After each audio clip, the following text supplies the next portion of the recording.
Travis Wayne Goodsell. Mormons, go away. You're not interested.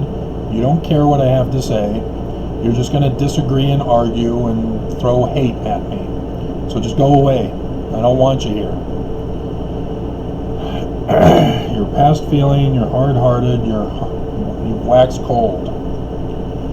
And so just go away and leave me alone. Alright, this is part 2. If you've not watched part 1, stop the video right now, watch part 1. This is not like university where you can skip prerequisite classes because you think you know it all. No, you have to watch part 1. If you do not watch part 1, you will not understand part 2.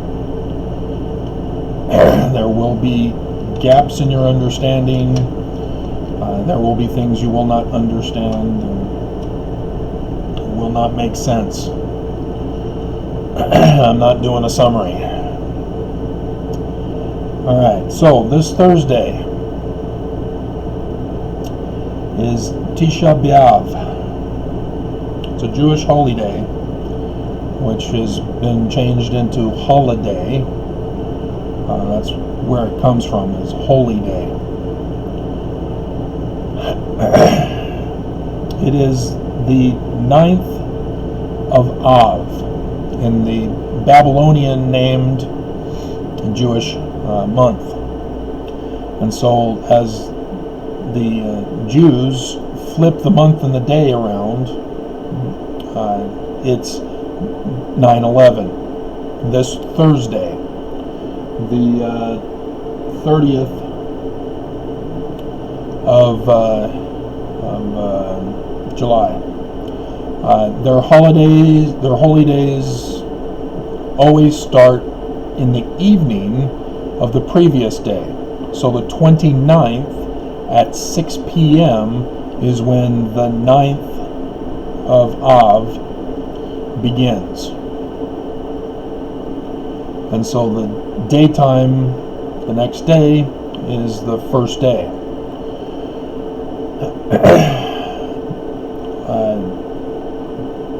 Av, as the 11th month, is the word for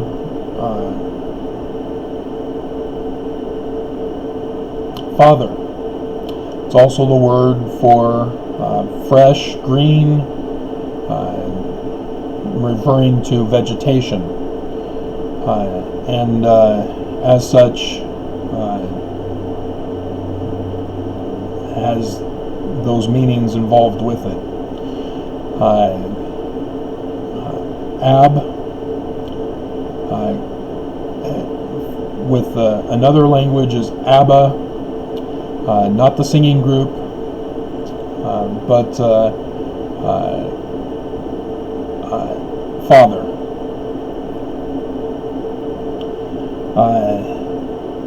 This is the Jewish year that they have designated as 5,780, and that's their understanding of when Adam came into the world. And so for the Jewish 7,000 year period, the 7th millennium is 220 years away. It's the year 2020. This is significant, as there are some other comparisons, such as in 4 CE, in Russia, from the Finland, Sweden, Norway area into Russia, there was a total solar eclipse in 4 CE on the 8th of April.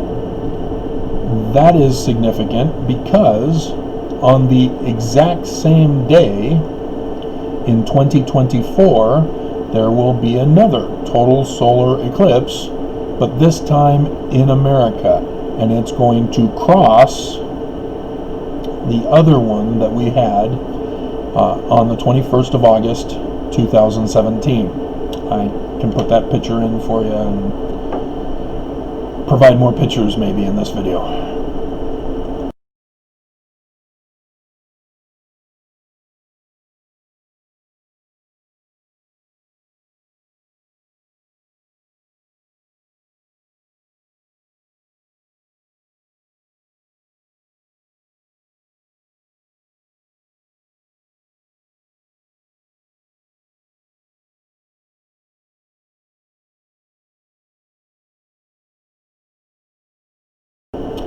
So the time from the Russian one in 4 AD CE on 8 April to 8 April 2024 is 2020 years. Again, another connection to this year.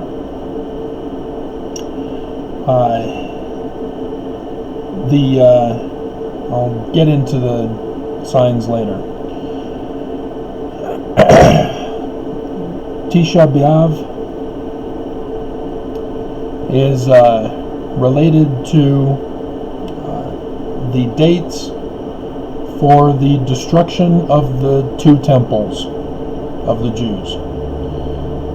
What was considered the Temple of Solomon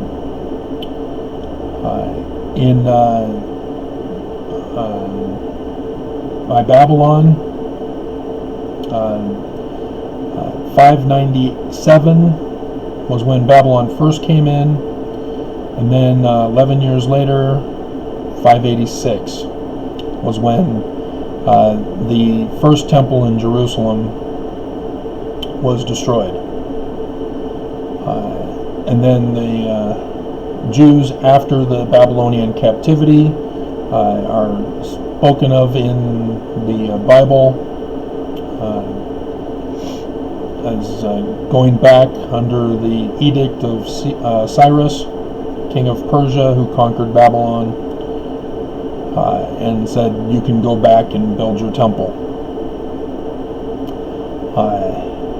And that temple also was destroyed on Tisha B'Av in 72 CE. And so the concept of this date with the destruction of the temple in Jerusalem, is well established. Now, you're maybe thinking, well, there's no temple in Jerusalem to be destroyed. Exactly. It's not Jerusalem. Again, where is the 2020 year eclipse occurring? In America. This is why Mormons cannot be here. They will not like this. They will get angry. They will throw a fit, and they'll take it out on me.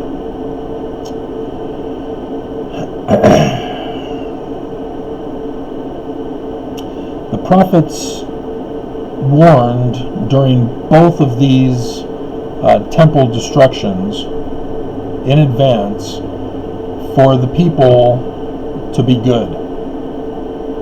And in both situations, they weren't. The people living in Jerusalem were wicked, and as a result, destruction came upon them and destroyed their temple. And that's also part of the pattern.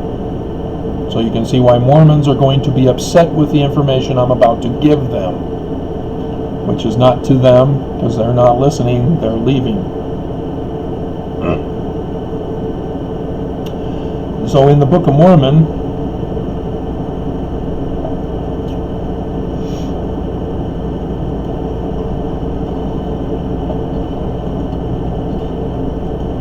right at the beginning of the book, Nephi talks about writing his record, which I'll possibly get into. I should get into because it's part and parcel going over church history again. Because of what I talked about in the first one, church history applies to that as well. And so here they recognize the Rosetta Stone and instead do the learning of the Jews rather than the learning of the Greeks. And that's 1 Nephi chapter 1 verse 2. Yeah, I make a record in the language of my father, Ab, which consists of the learning of the Jews and the language of the Egyptians.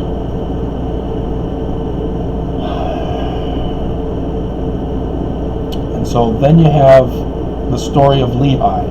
It's the abridgment. Now this is the replacement for what was to be the original 116 pages. If you know church history, Martin Harris destroyed the first 116 pages,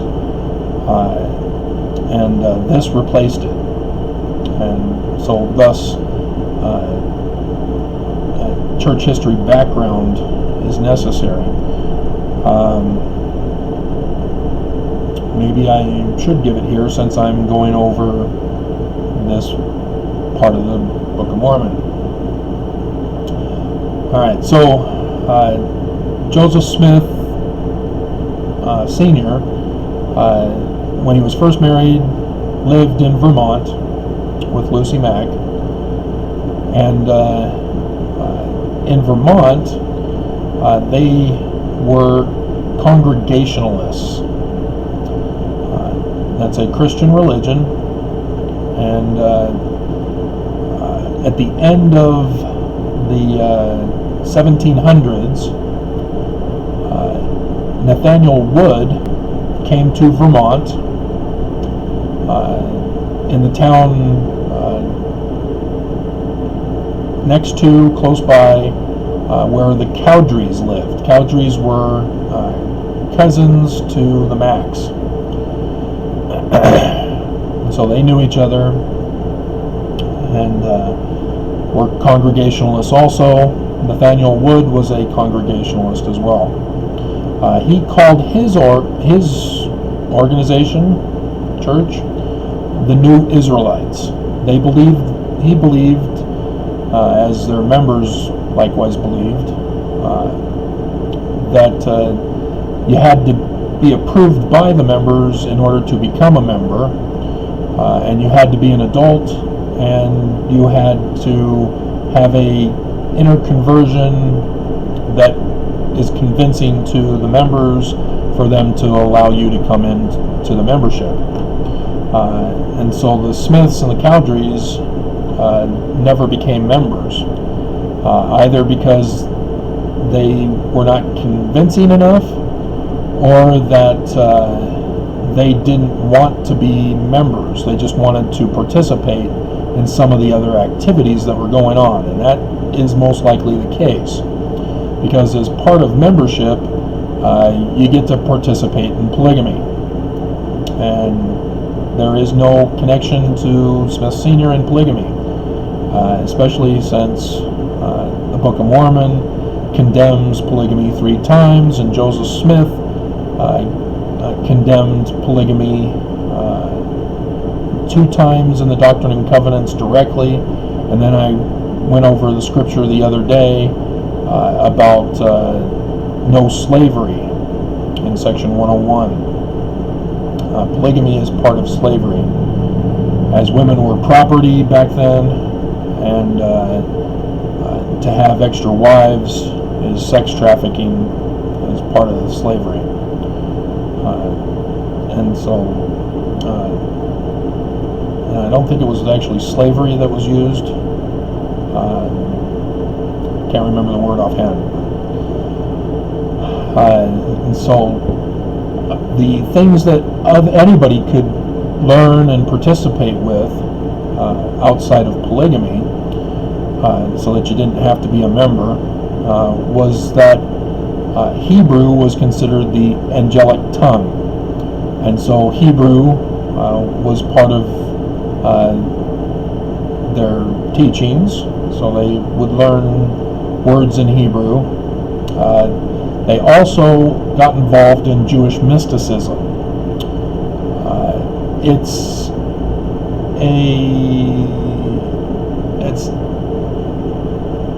kind of hard to describe it. It's sort of a religion in and of itself, but it's more of an educational system that's involved. The Zohar was the original Jewish mystical text, as the discussions of Lilith as the first wife of Adam was discussed in there, helping to explain her existence in the Talmud.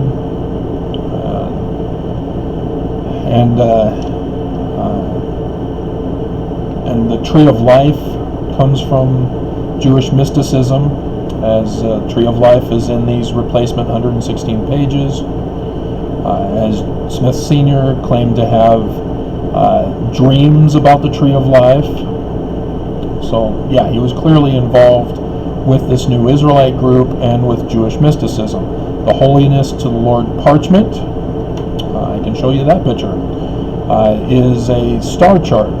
They were also involved with astronomy according to Jewish mystical practices. So let's show you that.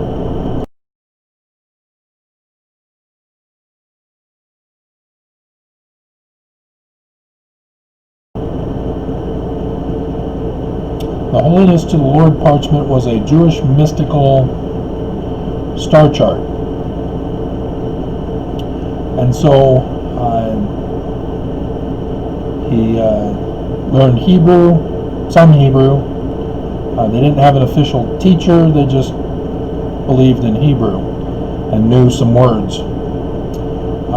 And had Jewish mysticism with the Tree of Life, the Zohar.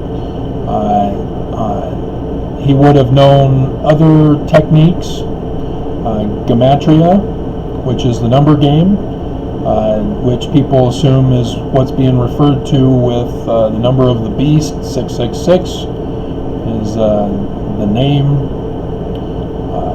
It's from that practice that each Hebrew letter is attached a number value, 1 to 10, and then 100. 100 to 900. Is that 22?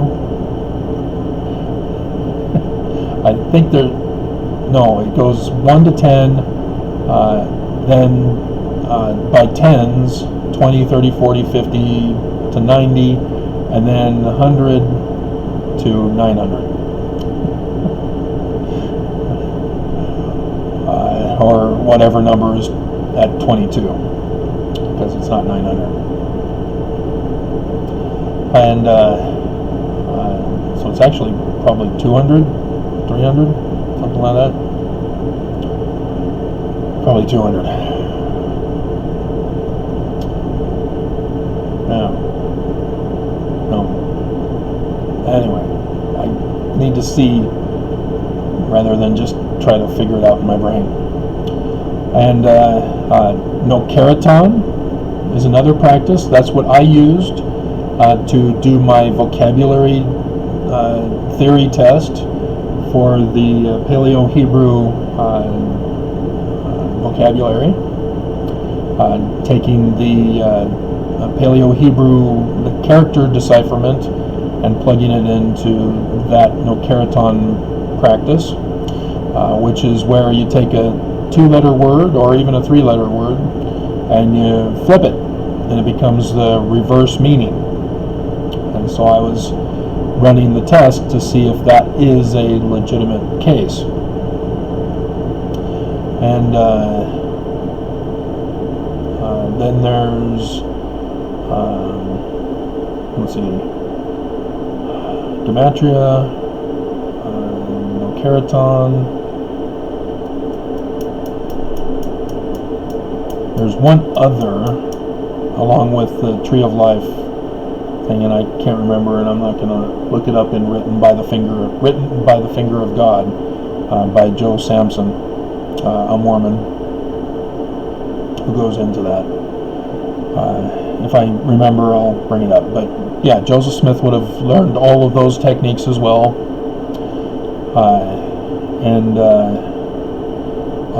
When Justice Winchell joined the organization, he was a counterfeiter, and typically that's involving criminal action of fraudulently making counterfeits. But it helps if you're wanting to make, say, printers' plates, for example. The print presses back then took the information that first was written on parchment, then the parchment was transferred onto copper plates, and then the copper plates was transferred to the print press for final publication. And so having a knowledge of making things out of metals and other smitheries, as Smith Sr. was a smith, could come in handy one day when called upon to do so. And so yeah, he had those backgrounds with the New Israelites. Then their poverty chased them out of Vermont and out of Massachusetts with the college there, and then out of Vermont again, as Hiram and Smith Sr. Went ahead of the rest of the family, or at least Smith did.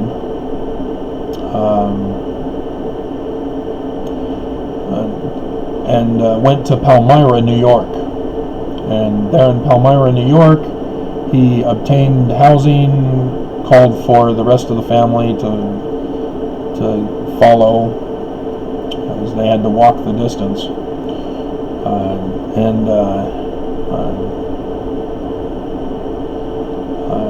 Eventually, Smith got himself into the York Rites Freemasons as a Master Mason in 1818.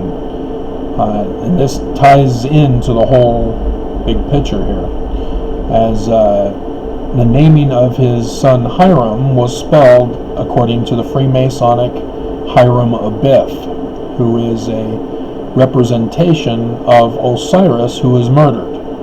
And they have Solomon's temple, where he is murdered at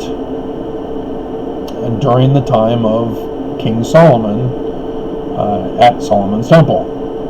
And here you have the murder of Hiram Abiff, who is the Osiris symbol, who is murdered.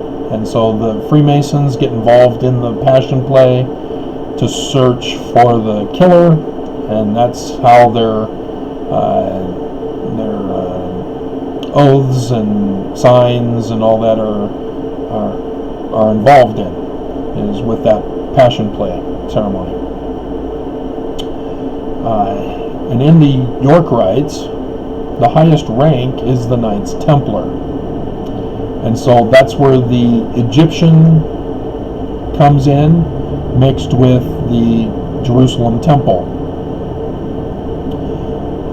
The Jerusalem Temple was never an independent kingdom, nor were they the major kingdom where everyone else was tributary to Jerusalem. Not with the United Kingdom under King David, supposedly, and not during the separated kingdoms under Judah being in the south, with other kingdoms in that area. They were all tributary to Egypt first and foremost. So yes, the 18th dynasty, David, Moses's, are what they're actually referring to, is the 18th dynasty that ruled over all the land of Egypt, going all the way up to the Euphrates. When David Moses the fourth, because he was the one with the Hittites, finally conquered up into Ethiopia, or not Ethiopia, well, yeah, down to Ethiopia, but up to the Euphrates, and thus fulfilling the biblical prophecy that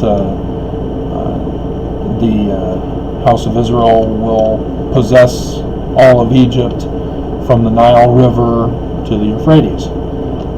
But modern scholars don't understand or want to accept that they had a bigger land to control than what they're wanting. And so they claim it was a wadi in Saudi Arabia, in that peninsula, or not, well, by the Red Sea. And so they're shortening themselves as to the vastness of the David kingdom of the 18th dynasty Egyptians. And so Judah was tributary to Egypt first. Then the northern kingdom was conquered by Assyria, New Assyria, and that's where the Samaritans come from. Is they're the Assyrians who were placed in northern Israel as they interbred with the people. That was their method of conquering, is to assimilate a culture into Assyrian culture through breeding. And so those who were taken into Assyria were interbred into Assyria, and vice versa. Whereas the Babylonians were different. They did a conquering and segregation policy of captivity. So the Jews from Jerusalem who were taken captive into Babylon were housed in the capital of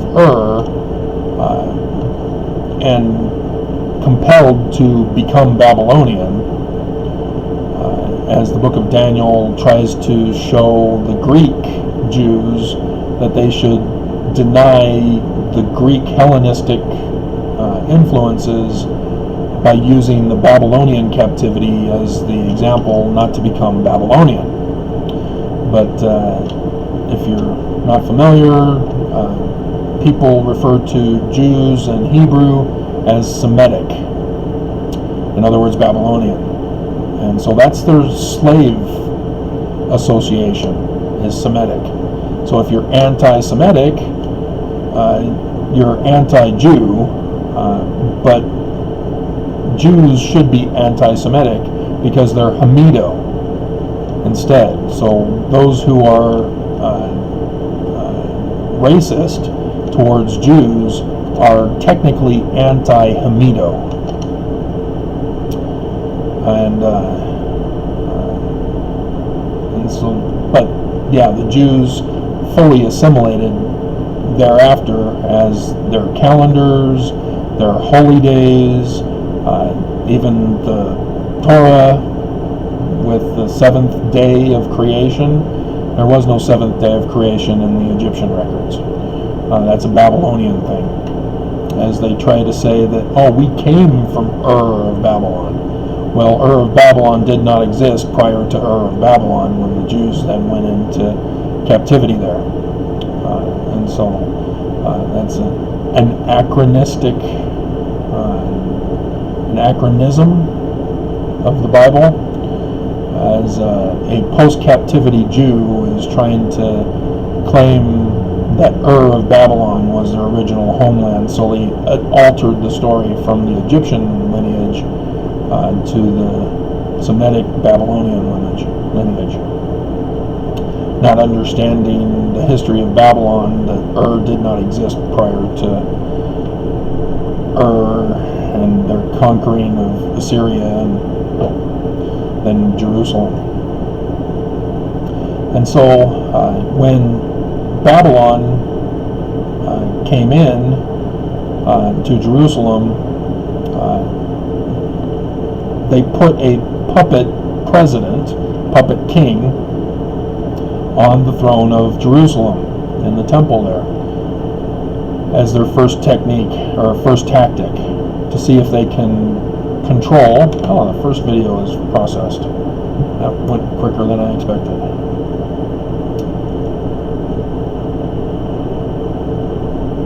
And so Zedekiah was placed on the throne as the Babylonian puppet president. Okay. And let's, whoops, don't want to look at comments. We're doing a video. We'll get to comments later. Sign out. But they refused to give tribute on a regular basis, and so 11 years later, Babylon came in and destroyed the temple and took people hostage back to Babylon, where Jews were able to remain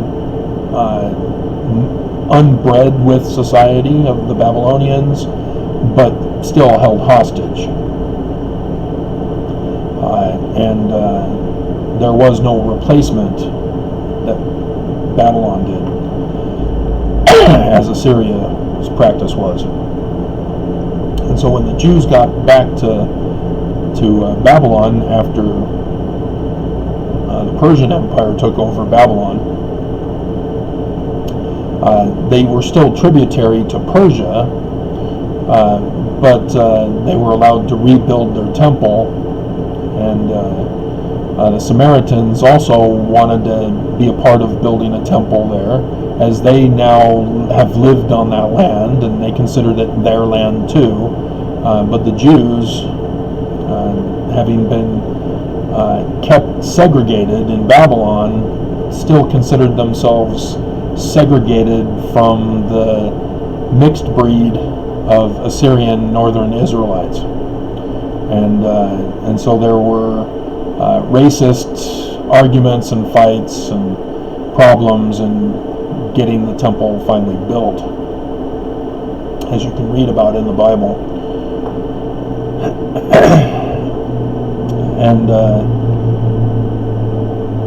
And so going back to Joseph Smith Sr.,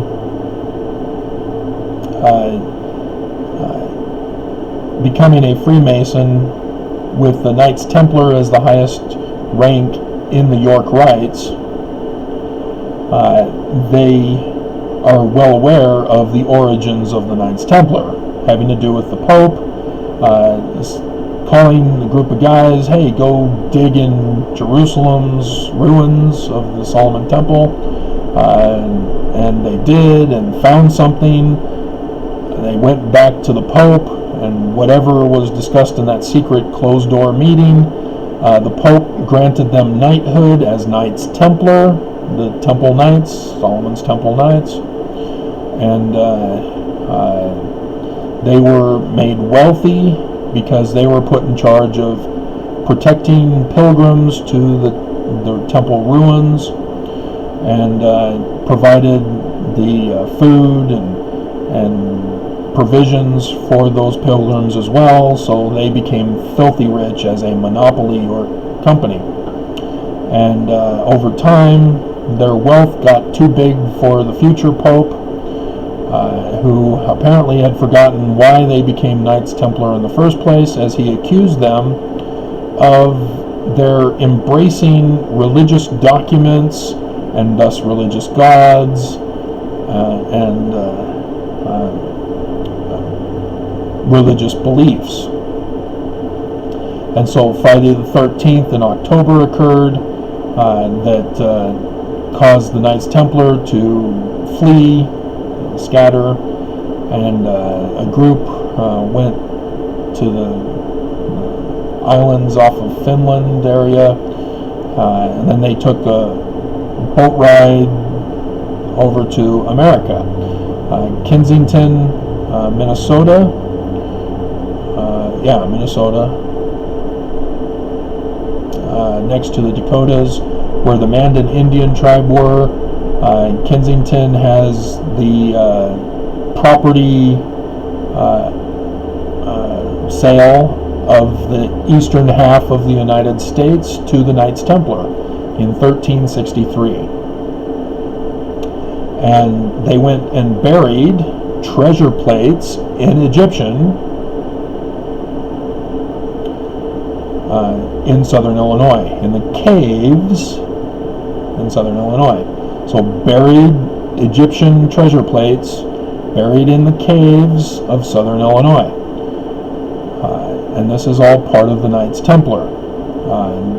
They also got to one of the provinces in Canada on the east coast, where they built a well, and at one level in the well there was a note saying, below this point, I think it was on stone rather than a paper, below this point there is treasure. So they tried to go to find the treasure. It was a trap filled up with water. But the concept of a well and having treasure plates of Egyptian documents. And so Smith Sr. is involved with the New Israelites, with the Knights Templar, involving Egyptians and the Temple of Solomon and Hebrew. And so in 1 Nephi, again, that's where we read, Smith History 159. I think I should be able to still, but in verse 2, yea, I make a record in the language of my father, which consists of the learning of the Jews, Hebrew, and the language of the Egyptians. And so that's the Knights Templar version of the Rosetta Stone. And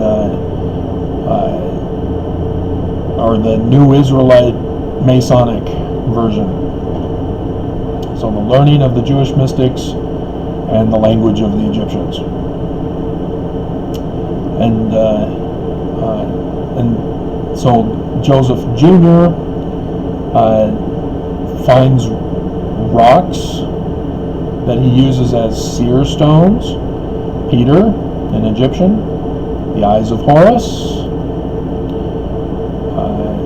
the Urim and Thummim, lights and perfections or completions, and in the well that he was digging for Martin Harris.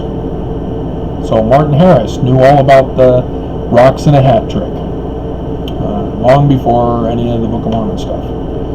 And so then, as Smith Sr. is a master mason in Canandaigua, New York, and that's how he got his farm, is master masons get taken care of when they're poor, so that they don't suffer in poverty. You know, the brethren help them out, help each other out, and help master masons especially. One day, William Morgan comes along and is warning them. He had been in the War of 1812, where the British burned down the White House, and he had found out information that there was a threat to take over America by placing a king on the throne, doing away with our constitutional republic that we had declared independence on, and so they were going to return us back to a monarchy. And the manner in which they were going to do it was what was significant. They were going to infiltrate the Scottish Rites Masons in America and use that position to take over positions of government in the various colony states, and eventually put a president who would take over the government and turn it back into a monarchy. And so you have William Morgan, who found out this information, as General Andrew Jackson, who later became president, also was aware of, and he was involved in stopping the central bank, because that's what caused the War of 1812, is that the new Congress of the United States decided, no, we don't want the central bank from Nathaniel Rothschilds, and so they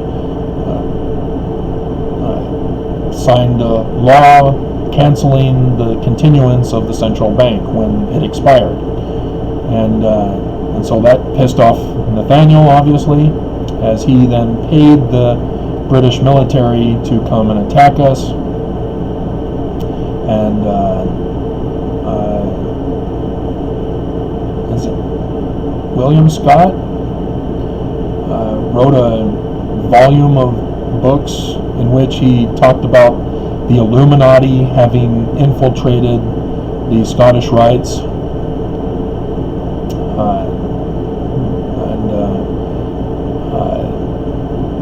the Illuminati was founded by Johann Adam Weishaupt in Germany, and he had, with his 5 guys, the 5 of them began an organization to seek revenge on the world for what they had done to the Jews during all that time. They took it upon themselves to be the avenging angels, and they were intent on using science to destroy everybody, as the Catholic Church had perpetuated anti-science doctrines upon everybody with the Dark Ages.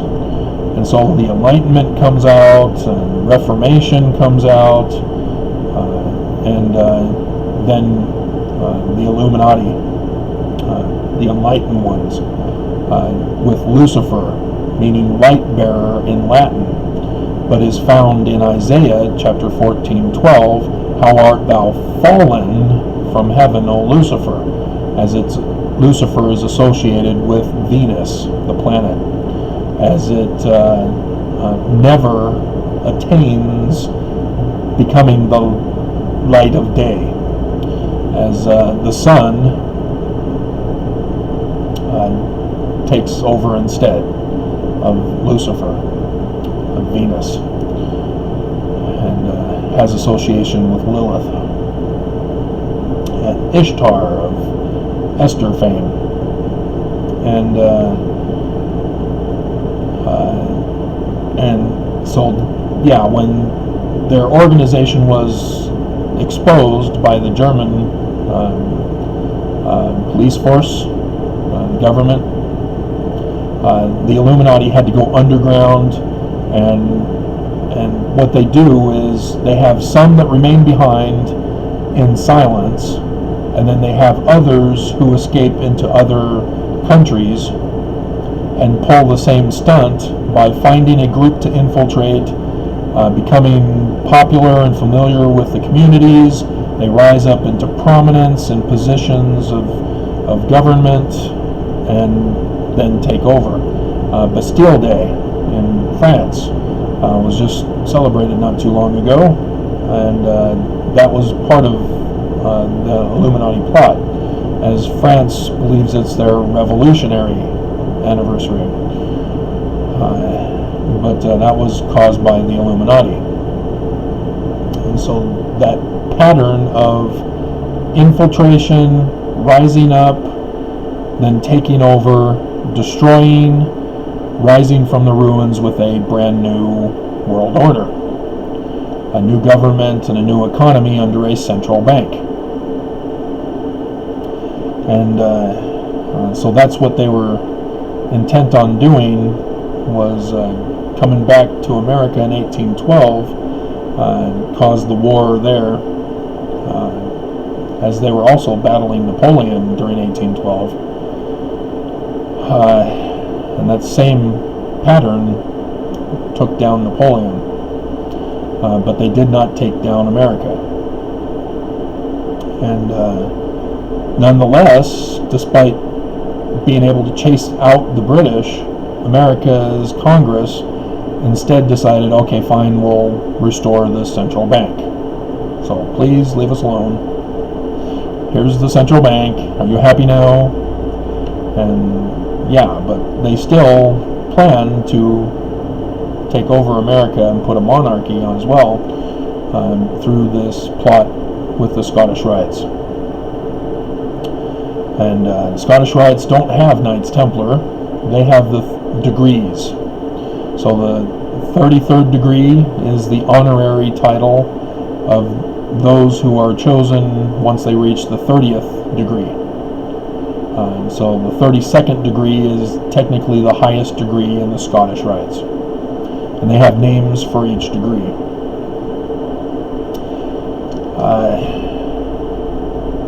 And so William Morgan is telling all this to Smith Sr. as the Master Mason in Canandaigua, because that's where he was falsely accused and arrested twice to hinder him finishing his 2 books that he was working on. One about the Mandan Indian tribe connection to the Knights Templar and the York Rites.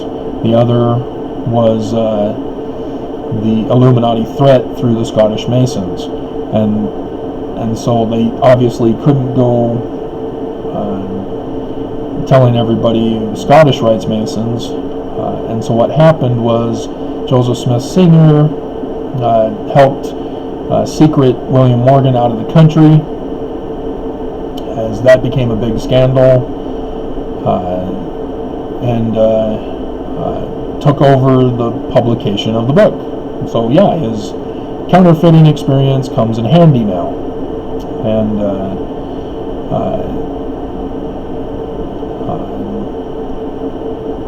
And they can't use the previous printer, the Batavian Press, because they would be exposed as carrying on the work of William Morgan, and then they would have their lives in jeopardy as well.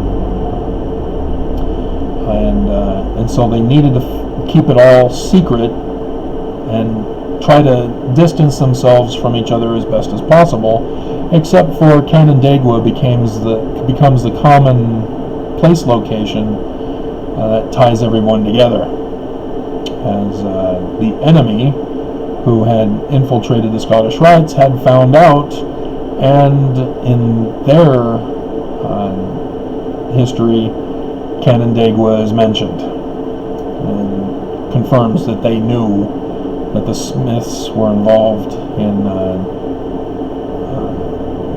destroying their plans. And yes, it's Heber C. Kimball. And so thus the Book of Mormon is plagiarized, but not for a malicious money-making scheme. It's for the purpose of warning America in an encoded message for the latter days, when the Scottish Rites would again try to take over America. And yes, that's the importance of this holy day coming up on Thursday, of the destruction of the temple of the wicked chosen ones.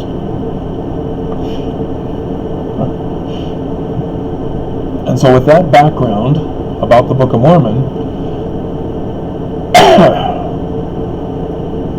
we have in 1 Nephi chapter 1 verse 4, for it came to pass in the commencement of the first year of the reign of Zedekiah, king of Judah. So right away we are informed that Babylon has already put their puppet king on the throne. And they're talking about King of Judah in Jerusalem. And then Lehi, even though he's from Manasseh, which would be in the northern kingdom, which was already conquered and assimilated by Assyria, he's living at Jerusalem. There is an indication here that Jerusalem is both the land and the city being referred to.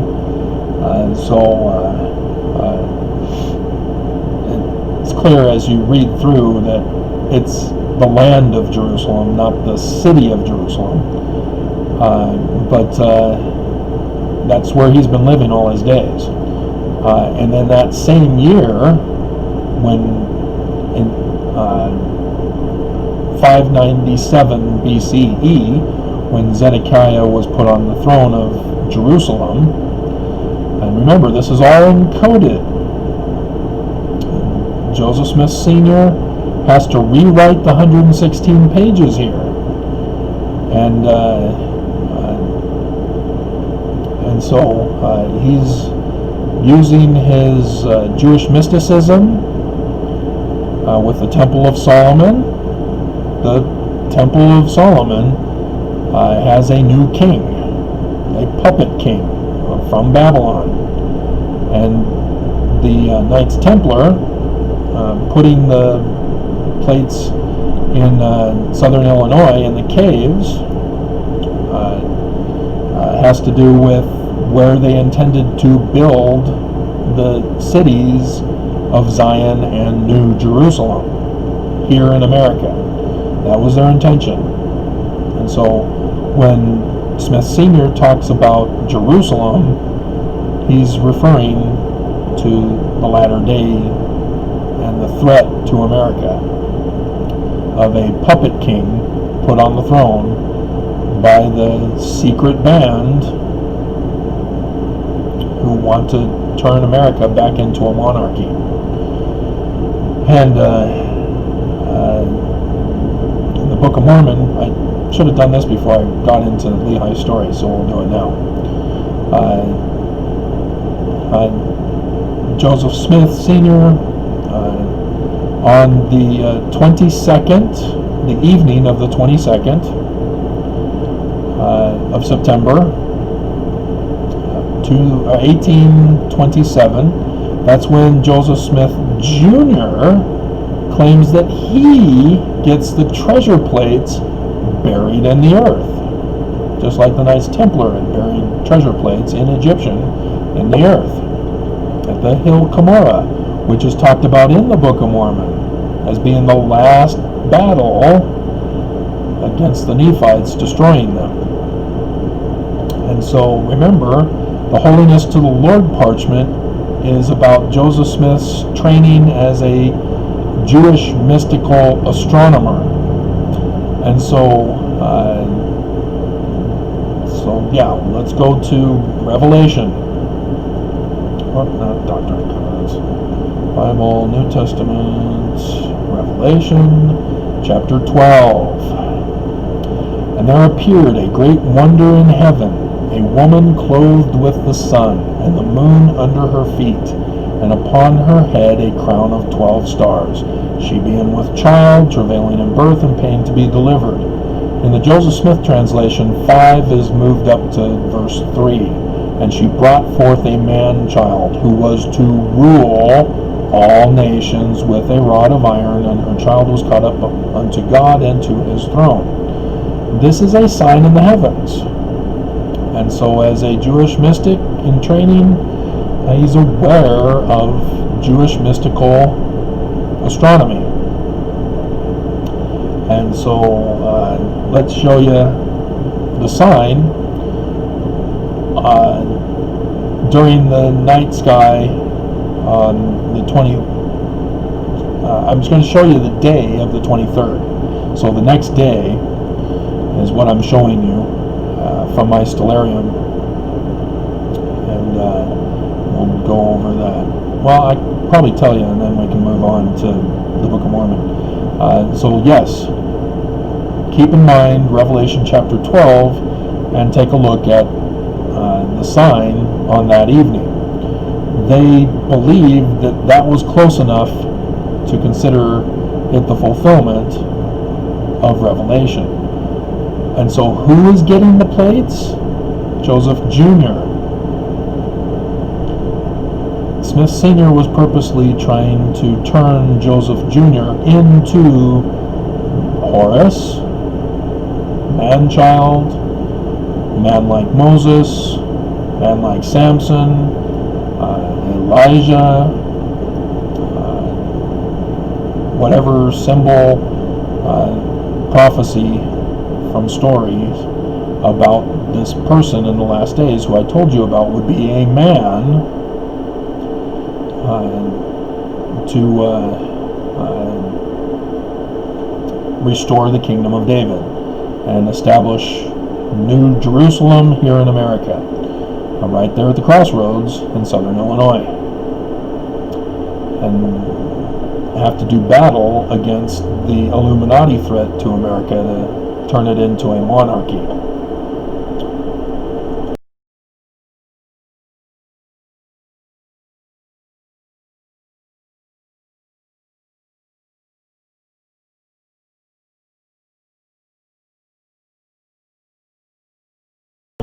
Got a correction for you. I found out that third one, and I realized I had combined Nokeraton and Tamara together into one. I used both practices. It was Nokeraton that I used for my alphabet decipherment, how I figured it out, and then Tamara for the vocabulary. Tamara is the reversal of letters in a word to get a reverse meaning, and then Nokeraton is that each letter of the Hebrew alphabet has its own independent meaning. And so they did understand the Egyptian connection, but it was understood through Jewish mysticism. So there you go. That's the correction. Now, I added the picture of the Tree of Life there for you as well. Hold on just a second. Let me get this out of the way.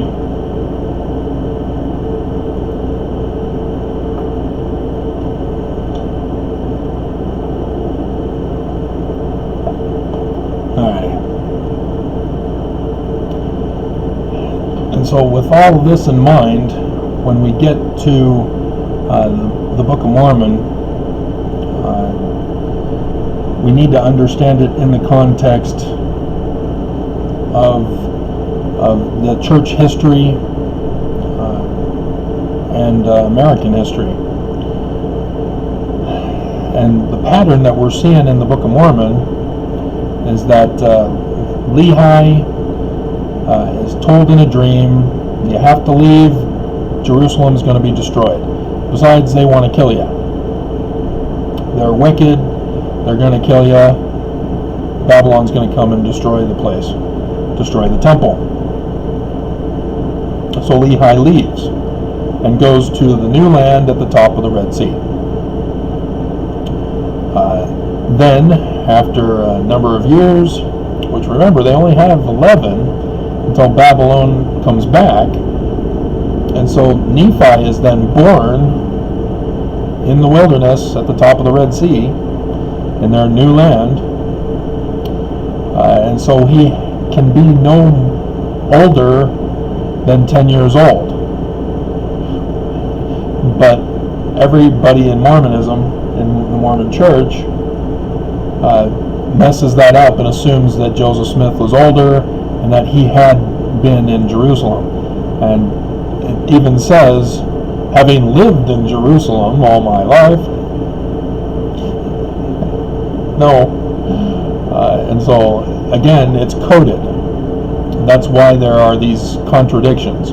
Even with Nephi in another version of the Promised Land, because at the Red Sea, Lehi says, "Oh, time for us to go now. Now that we've gotten the plates, now that we've gotten wives for our sons, time for us to go to the next Promised Land." Bountiful then becomes the next Promised Land in Saudi Arabia, where the monsoon seasons cause planetary or vegetation growth to make it bountiful. And then at Bountiful, Nephi then steps in. Hey, I'm being given revelations to build a boat. And they sail to the Promised Land. And then once in the Promised Land, your brothers are trying to kill you. Time for you to go to another Promised Land. That pattern keeps occurring over and over again.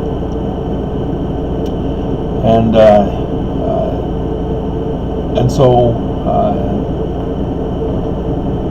let's go back to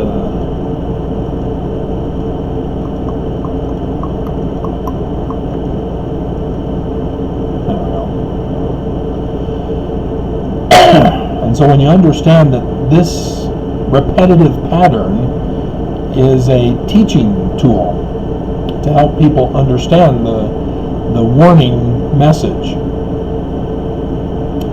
and using it through different story concepts, different story variations.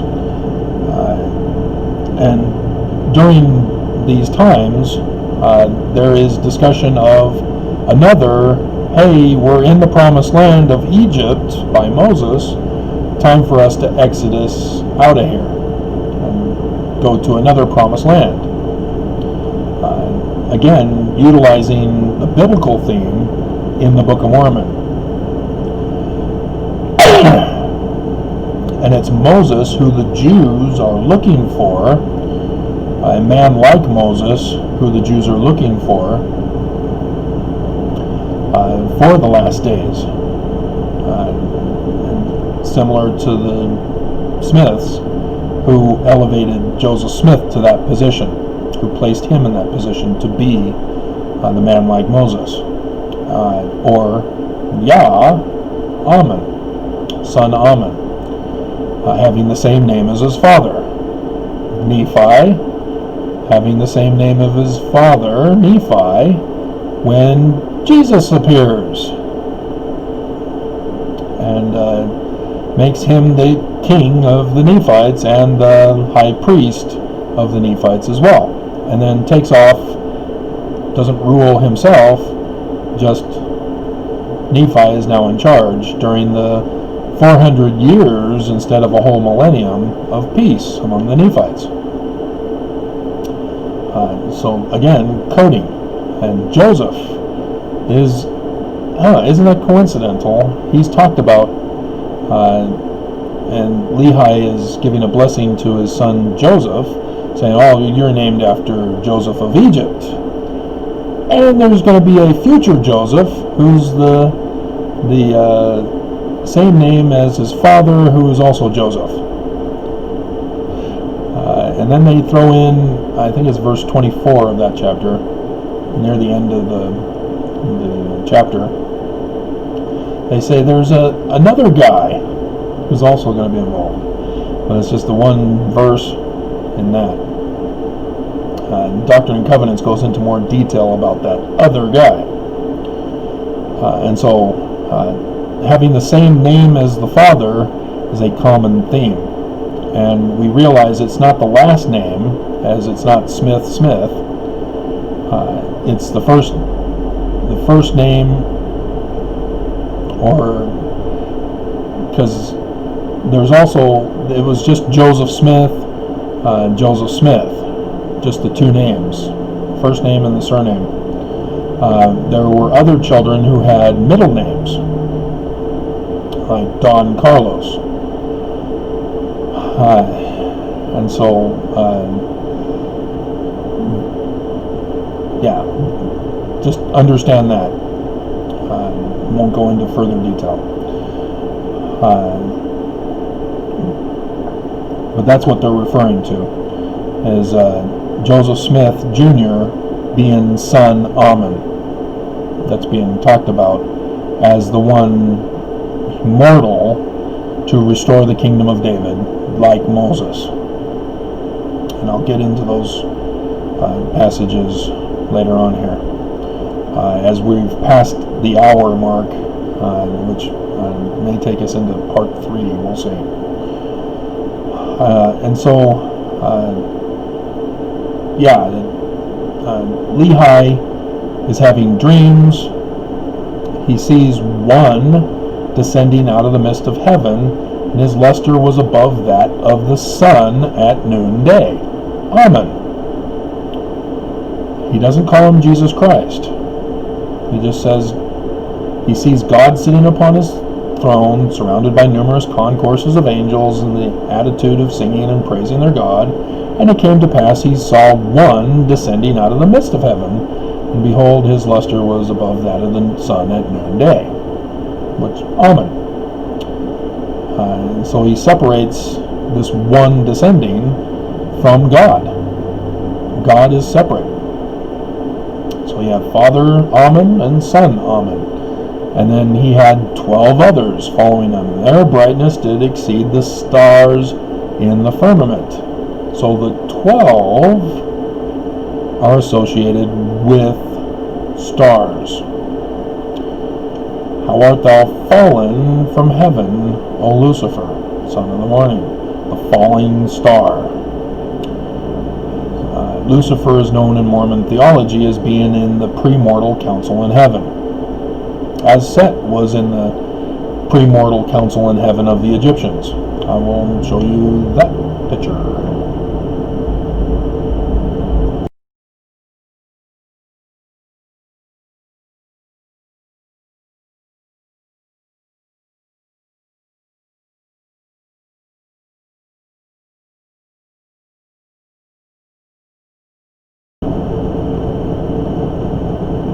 This concept of having a god or a teacher or a king, pharaoh, over 12 followers is Egyptian. This particular one comes from the Egyptian book called Amduat. That's the afterlife for the Egyptians, with the field of reeds that I talked about, that you were supposed to have watched first.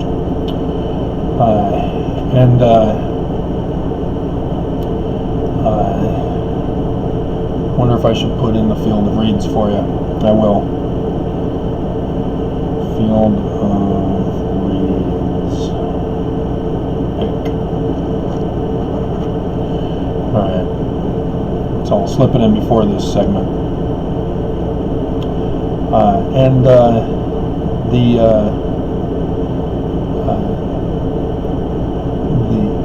These 12 plus the teacher or leader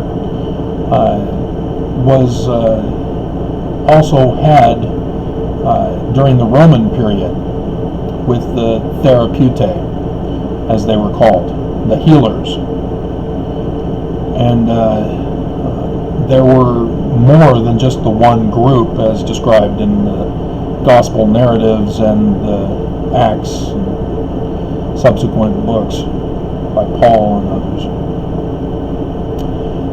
So that the 12 apostles would therefore have had a teacher over them as a mortal man, but they would be one of many. All of the cities referred to that the apostles go to are therapeutae locations, and the churches are the therapeutae churches. So the churches in Turkey, the church in Alexander, Egypt, those are therapeutae sites. Matthew tells us that the Jesus of the 12 apostles, it comes out of Egypt. How he alters his story to show that while he was born in Bethlehem of Nazareth, which was in northern Israel, but because Herod, who is either dead is doing it from his grave, or Jesus is born way before he's supposed to be born. So yeah, there's conflicts as to the actual timing of this. But it's, again, I'll get into that. It's apocalyptic literature. He writes in an excuse for why Jesus now has to go into Egypt, so that he can fulfill the prophecy that he comes out of Egypt, but still comes from Bethlehem, which was the sign in the heaven, not the actual place. And so then John the Revelator goes completely contrary to all gospel narratives, at least all that we have available to us. And there are more than just the four. He says, in the way that it's worded, that Jesus was crucified in Egypt. That's in the book of Revelation. And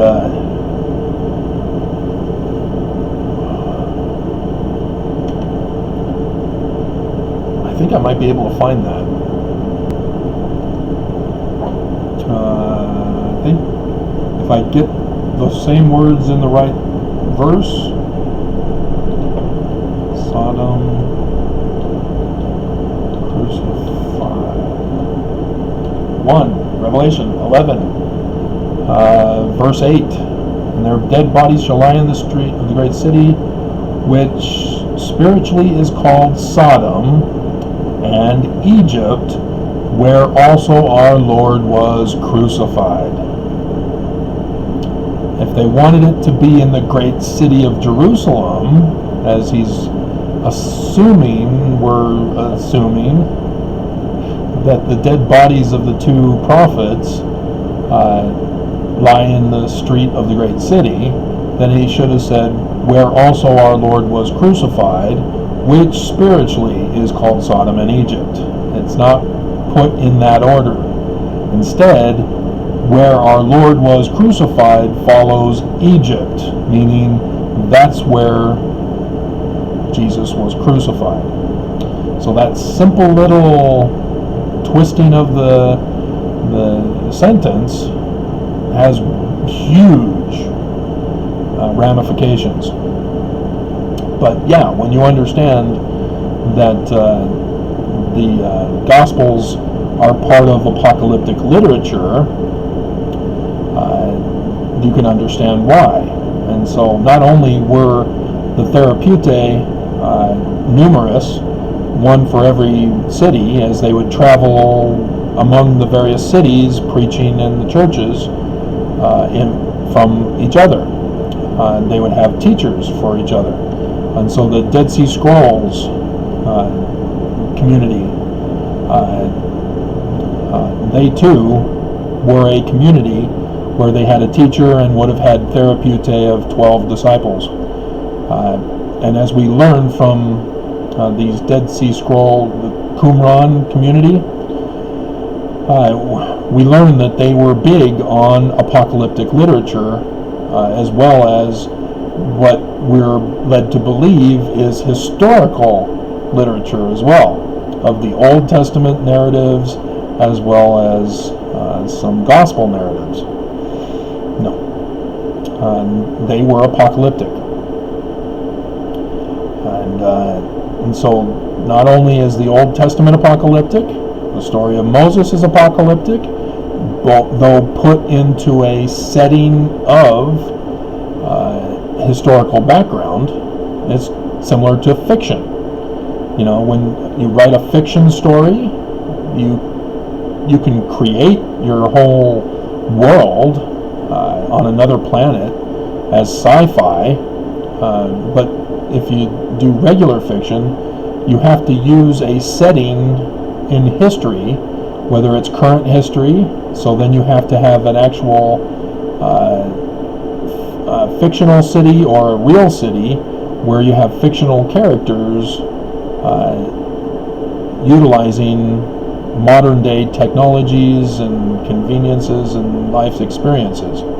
Or if you put it in a past setting, then you have to study and research that time period to make sure that you don't put anachronisms in there. So like if you wanted to write a fiction about the ancient American Indians, you don't want to put European animals in your American fiction, because it destroys your whole concept, even though it may still turn out to be a fun read and enjoyable, but people are going to criticize you. And yes, the Book of Mormon does that. They put in European animals in the American context of the past. And so the apocalyptic period was 300 BCE when the Greeks took over, which is why it started, is because the Greeks took over, and the Jews are now saying, oh, we need a Messiah, a man like Moses, to save us from the Greeks. And so you have the Maccabean revolt that got them the temple back from the Greeks, and where we get Hanukkah from. But it still didn't solve their problem. They still weren't saved, because then the Romans came in and again conquered them, even though they were still able to access their temple. But the concept of a Messiah saving them was still on their minds as they were being persecuted and enslaved by the Romans. And so from 300 BCE to 300 CE, when Constantine took over, and everything's fixed now, you guys are free, I'm creating a new god for you though, hope you don't mind, and you now have one gospel, which is going to turn into 4 gospels, but you have one creed or articles of faith to follow. I hope you don't mind, you know, this division cannot stand. We need to be united under one God, one faith, one baptism, one religion. And and so that's the period of apocalyptic literature. And what they did was attribute the books to a fictional hero that's all well known, such as Moses, or Joshua, or Samson, those type, Daniel, Samuel, King David, etc., etc. And then they would tell a story utilizing prophetic concepts from Egypt about that particular hero of the narrative. And so, yes, the Genesis is a collection of hero stories coming from Egypt about the prophecies of this son Ammon, who is to come and save the Jews, as Jeremiah prophesied of, using the Egyptian records as a source. And the concept of the movements of the stars in the heavens were what the Egyptians turned into stories, and then those stories became scripture, and then later cultures used those, turned them into their own character names, because Egyptian didn't have Paleo-Hebrew. They didn't have Abraham in the Egyptian stories. And so it was the Hebrews, the Jews, who used the name Abraham to represent Osiris, and that's how Joseph Smith translated the Book of Abraham to call Abraham Osiris. It's not complicated.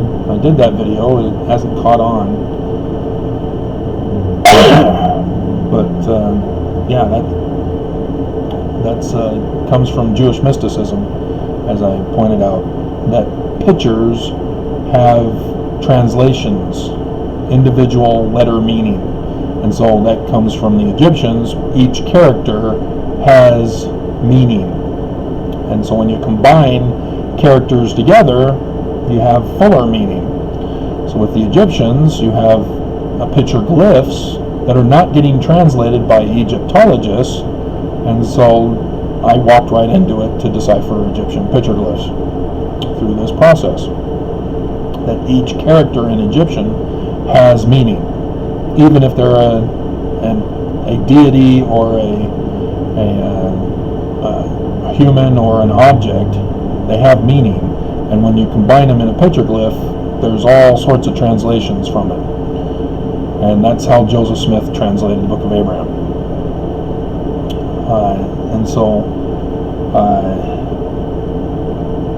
you have these therapeutic groups going around. They're writing apocalyptic literature. They know that it all comes from Egypt, as the library in Alexandria has all the collections until they started burning them. But that's where our scriptures come from, is the Egyptian documents, as they turn the Egyptian characters into either Hebrew, Greek, Babylonian, or whichever language, into their story narratives. Assyrian for Ishtar or Esther, Book of Esther. And so everything was apocalyptic. Everything was about prophecies of this son Ammon who would come in the last days.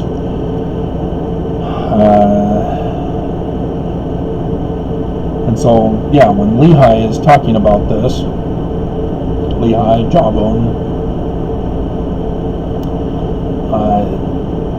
he sees these therapeutae,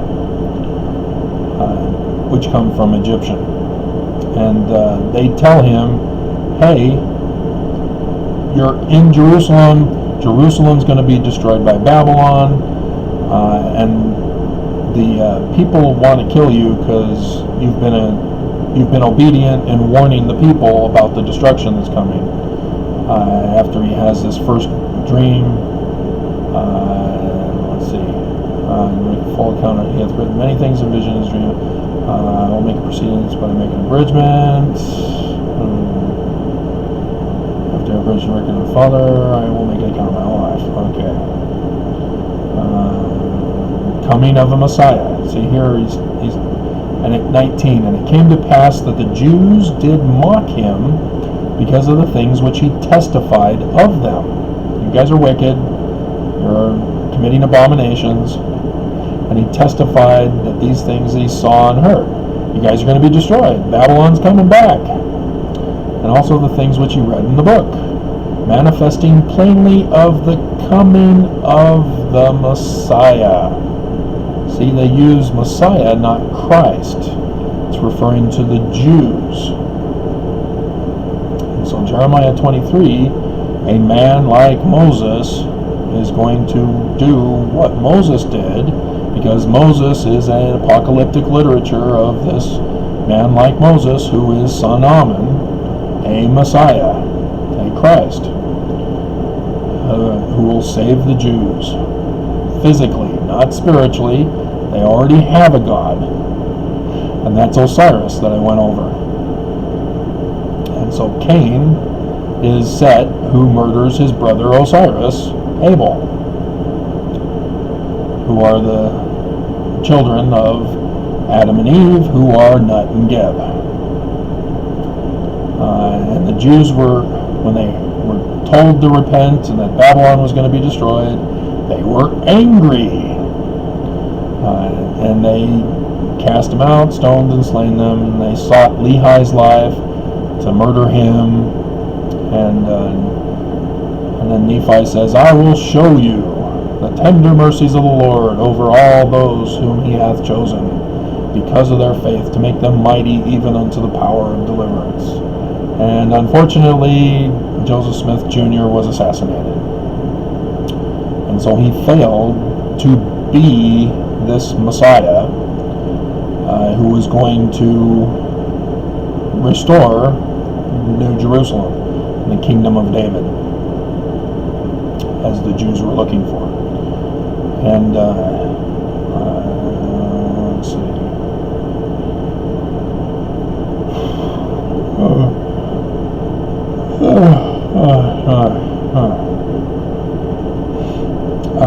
Yeah, let's do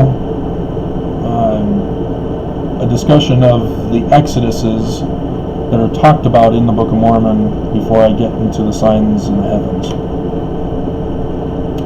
and then finish up with Tisha B'Av sign.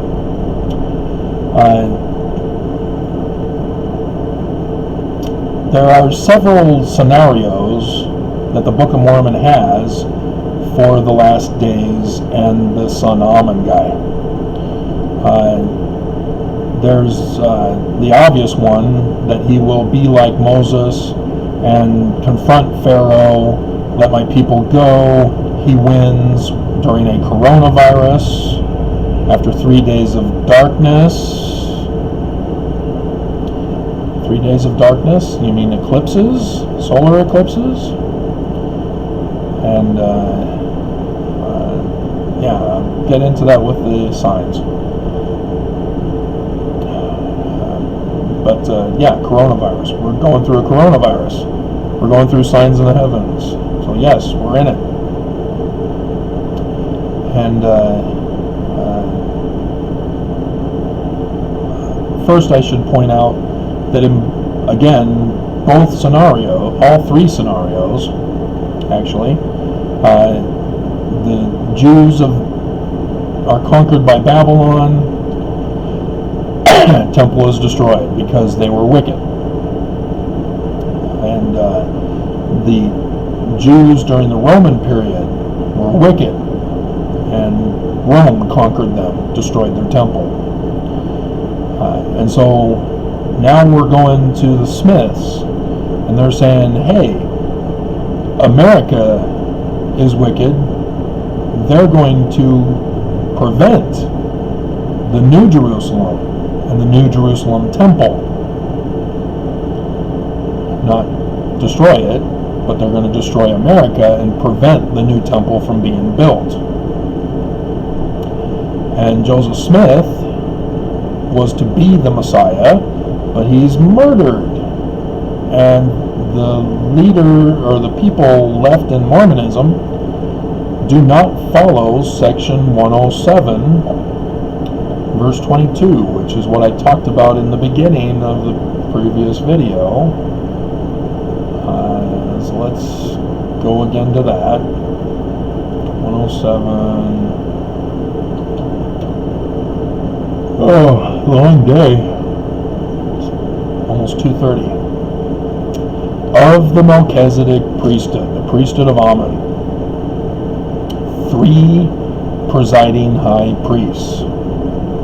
So it's not really counselors, they're 3 leaders, which is an interesting twist. But it's understood as counselors to the presiding high priest.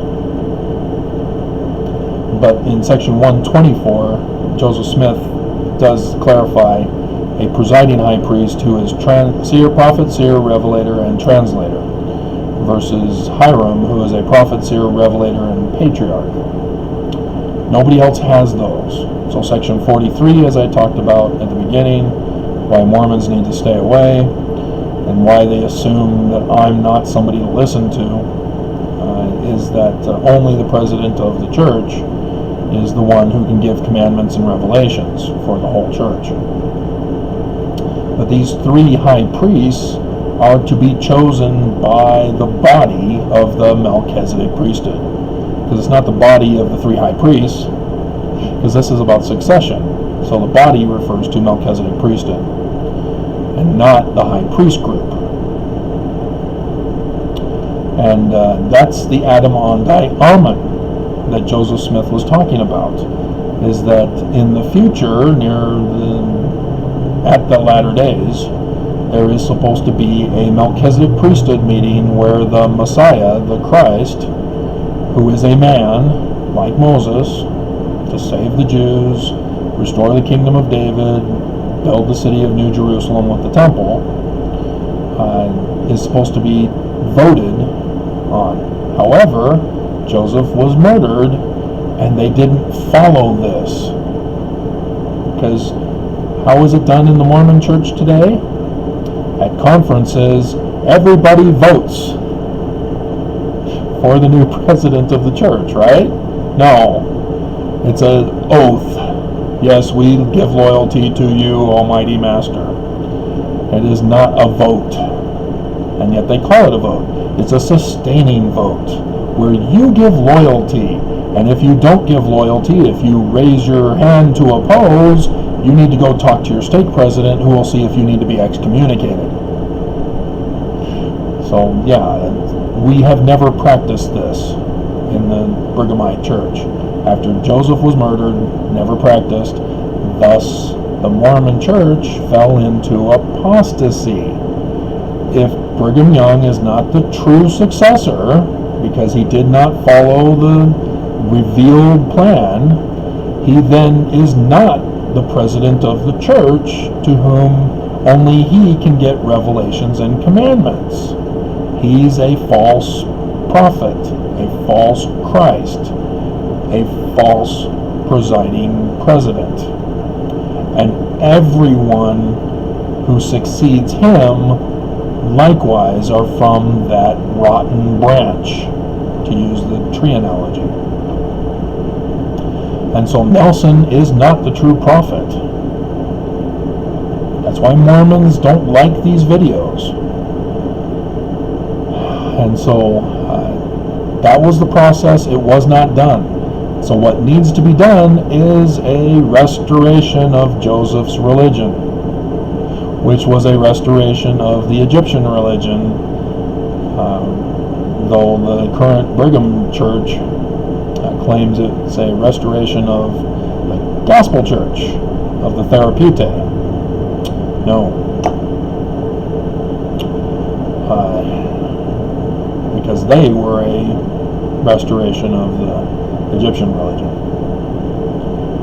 And so this is what was not done by the Mormons after Joseph died.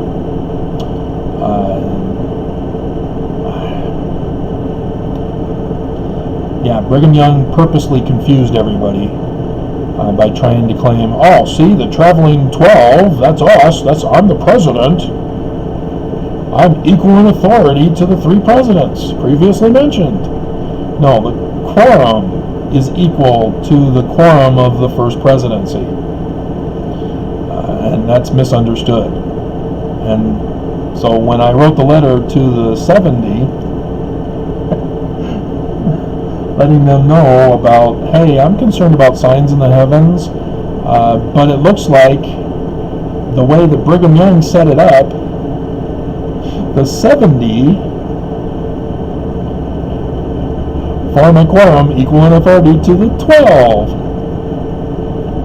and would be successors if all 12, or all, 15 technically, pass away. And so then the Wikipedia article gets changed.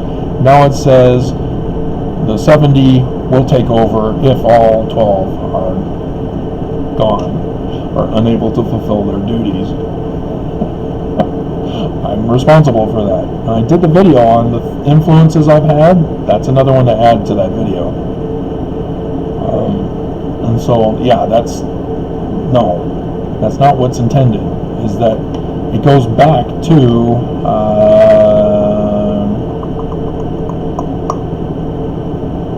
the ordinances.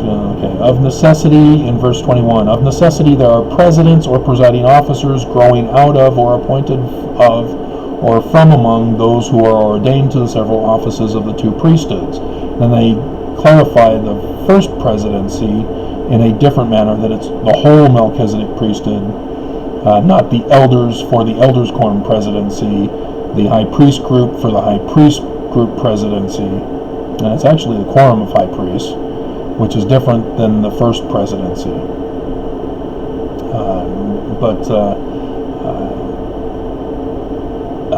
Verse 27 helps explain it. Every decision made by either of these quorums must be by the unanimous voice of the same. That is, every member in each quorum must be agreed to its decisions, in order to make their decisions of the same power or validity one with another. A majority may form a quorum when circumstances render it impossible to be otherwise. Unless this is the case, their decisions are not entitled to the same blessings which the decisions of a quorum of the three presidents were anciently, who were ordained after the order of Melchizedek and were righteous and holy men. Decisions of these quorums, or either of them, are to be made in all righteousness and holiness, lowliness of heart, meekness, long-suffering, faith, virtue, knowledge, temperance. And so that's what it's referring to by equal in authority, is that they all have an equal voice and must follow this unanimous voice for their decisions within each quorum. And so they all have different responsibilities. But it's not an administrative chain of command, because there are others that are not mentioned here, like the High Council 12 in the center stake of Zion. Where are they? They're not listed here. And so he's trying to give examples of how it's supposed to function. But this is not administrative. Administrative is 22 of the Melchizedek priesthood, 3 presiding high priests, chosen by the Melchizedek priesthood. And then afterward, they are presented to the General Assembly of the Church and given an upheld vote of confidence. It's not a vote. You're supposed to be presented, maybe an approval. All approved. Raise your hand. All opposed. Something like that. But otherwise, there is no voting among the church. Not even a redefined vote. But that's what it means, is that they're equal in authority and power, because all their decisions have to be made in unison. Are we able to go to signs? Did I cover the topic, or did I veer off into a tangent that lost my train of thought?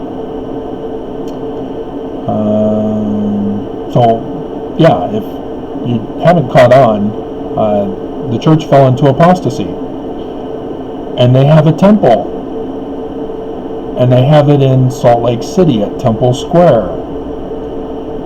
And the previous 2 times, the churches were in apostasy. They were the Jewish churches.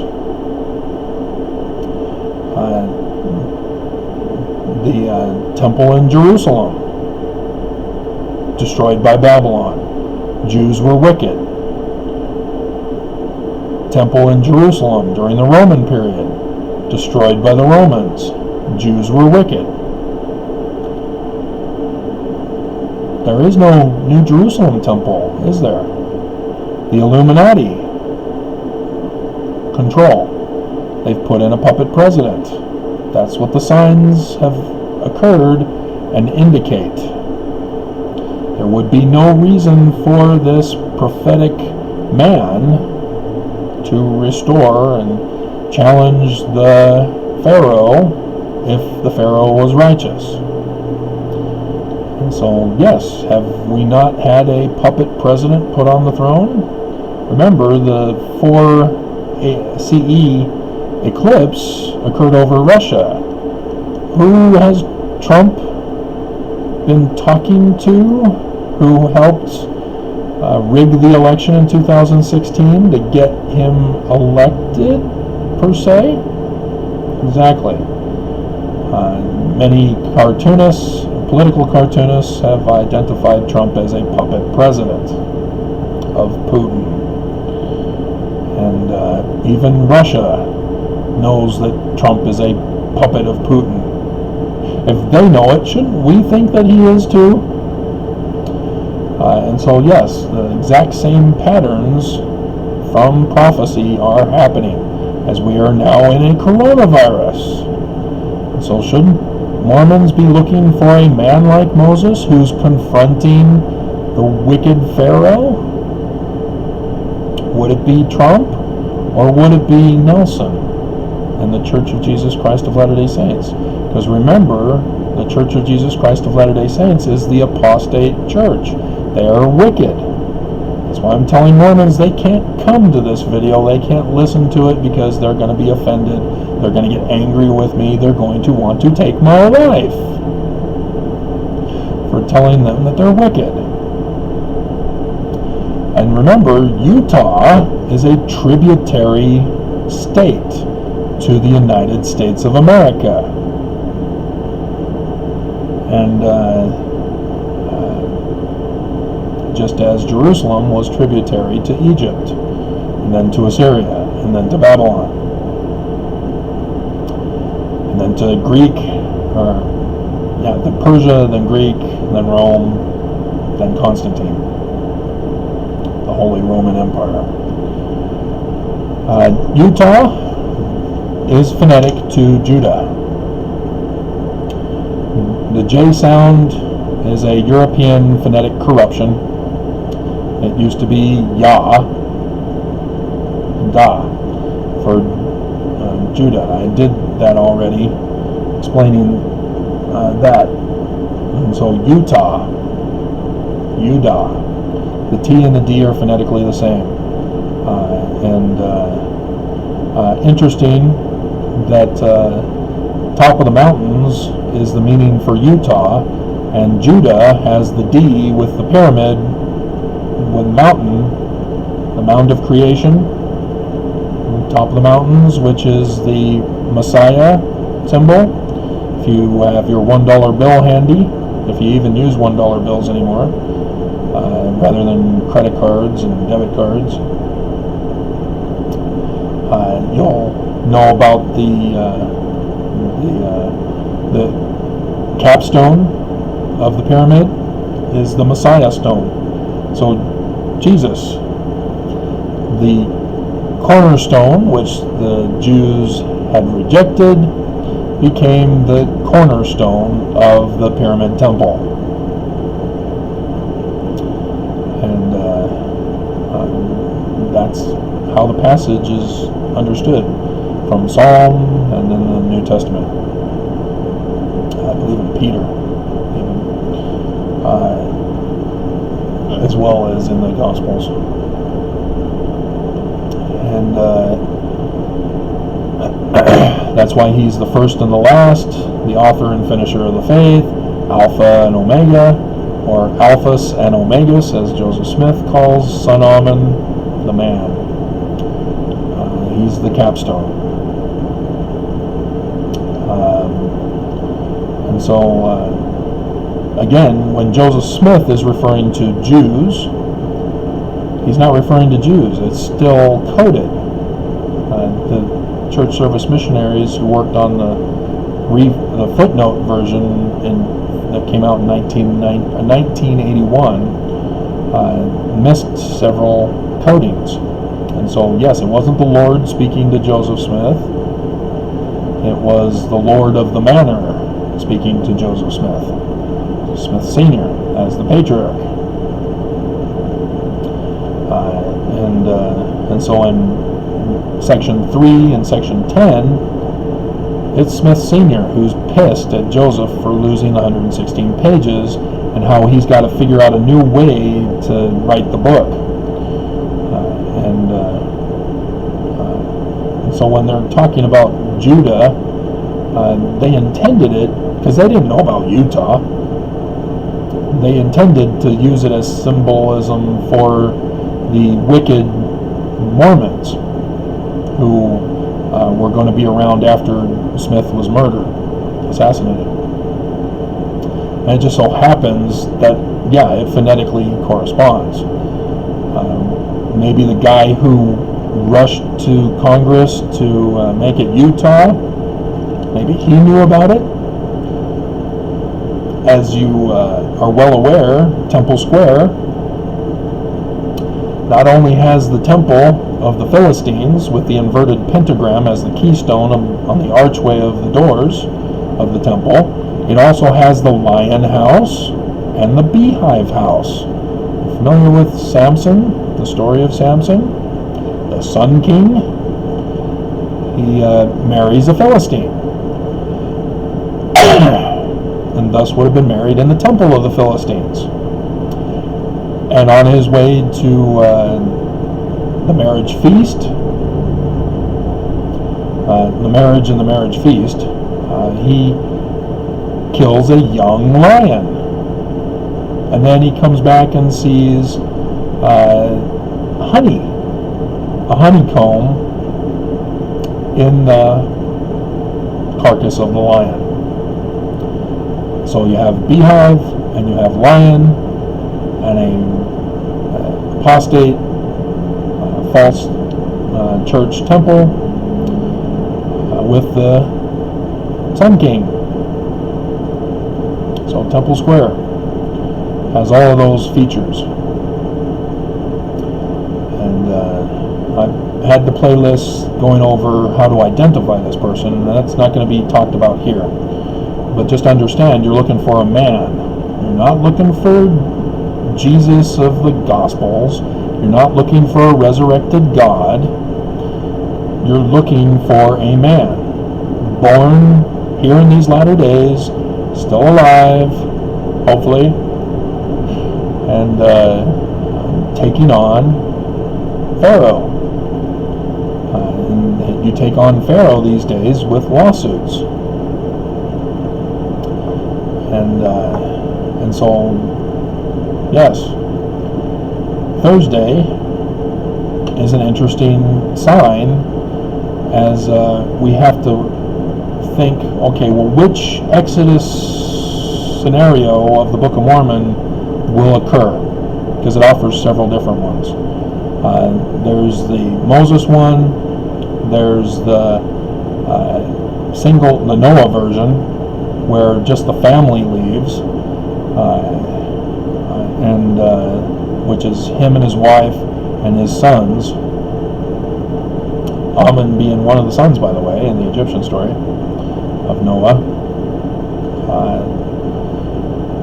There's a couple of them about Ether and Moroni recording the destruction of their whole entire people as they are left alone. That's another scenario that could happen, that we're being warned about. What other scenarios?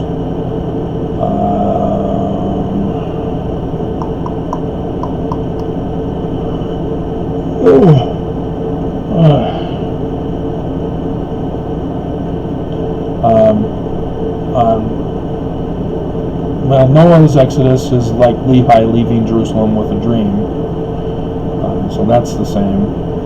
But we are having the scenario for all of them still available to us, as we have coronavirus. We've had the signs in the heavens with 3 days of darkness, and so Moses' scenario still applies. We have Lehi's version of, having a dream. Hey, they want to kill you in Mormonville. You need to leave because the Salt Lake Temple Square is about to be taken over. That's still an option. Trump is sending military into every city now, and so it's very likely that could be the method of destroying Salt Lake City and Temple Square and the temple that Brigham Young assured us, prophesied was going to last through the millennium, and that they're purposely trying to put earthquake-proof under the Salt Lake Temple to withstand the earthquake, as they do have walls as well. Yeah, is it going to be an earthquake to destroy? Was it an earthquake that destroyed the Jerusalem temples those two other occasions? Remember, this Thursday, on the 30th of July, is the anniversary of this date. And I'll go over the signs in the next one, because we're nearing or over 2 hours on this one. Or is it going to be everybody's wicked and the only one that survives is Son Amen, who records the destruction of his entire American civilization? Remember, Joseph Smith said in section 45, I think, well, is it 45? I think it is.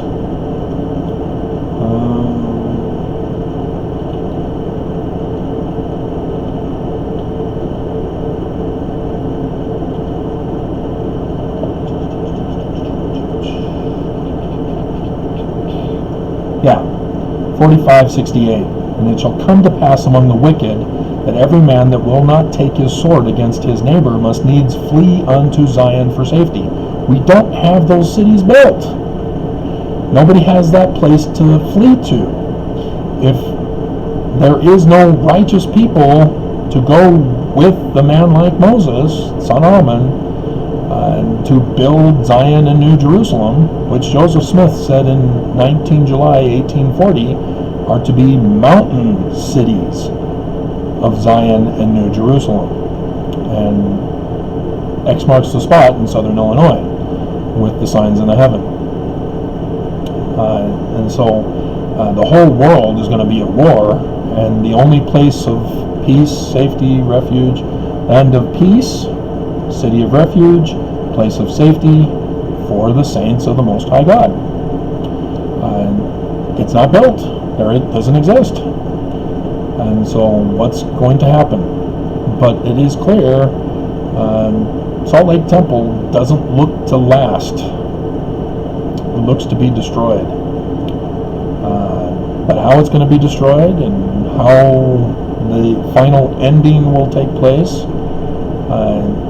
the enemy wants to rise from the ashes and establish a new world order of monarchical fascism,